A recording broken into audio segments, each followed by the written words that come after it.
உங்களுக்காக இதை வச்சு ஈஸியான ரெசிபி பண்ண போகிறேன். வாங்க பார்க்கலாம்.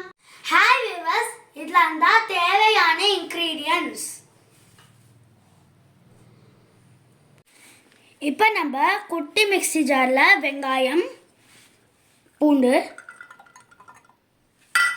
1/2 ஸ்பூன் சில்லி பவுடர் போடணும். இதை இப்போ நம்ம நல்லா பேஸ்ட்டாக அரைக்கணும். இந்த மாதிரி நல்லா பேஸ்ட்டாக அரைக்கணும். பற்ற வச்சு பாத்திரம் வைக்கணும். இதில் எண்ணெய் விடணும். எண்ணெய் காஞ்சோடனே நறுக்கின பூண்டு, பச்சை மிளகாவும் போடணும்.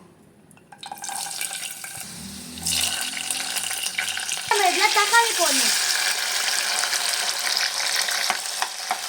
இப்போ நம்ம தக்காளி வதங்கிடுச்சு. இப்போ நம்ம அரைச்சி வச்ச விழுது போடணும். இப்போ இது பச்சை வாசனை போகிற வரையிலும் நல்லா வதக்கணும். ஸ்டேஜில் உப்பு,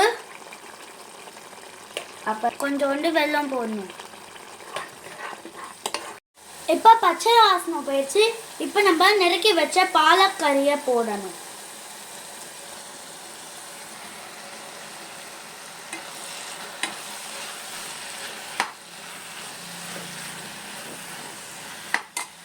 இப்போ கிரேவி ரெடி ஆயிடுச்சு. இதுக்கு மேலே கொத்தமல்லி தூவணும்.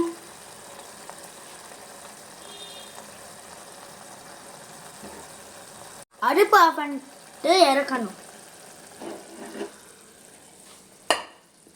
கரண்டி வச்சு எண்ணெய் விட்டு தாளிச்சு கொட்டணும். எண்ணெய் காஞ்ச உடனே பூண்டு போடணும். பூண்டு நல்லா பொரிஞ்ச உடனே கிரேவி தலை மேலே விடணும்.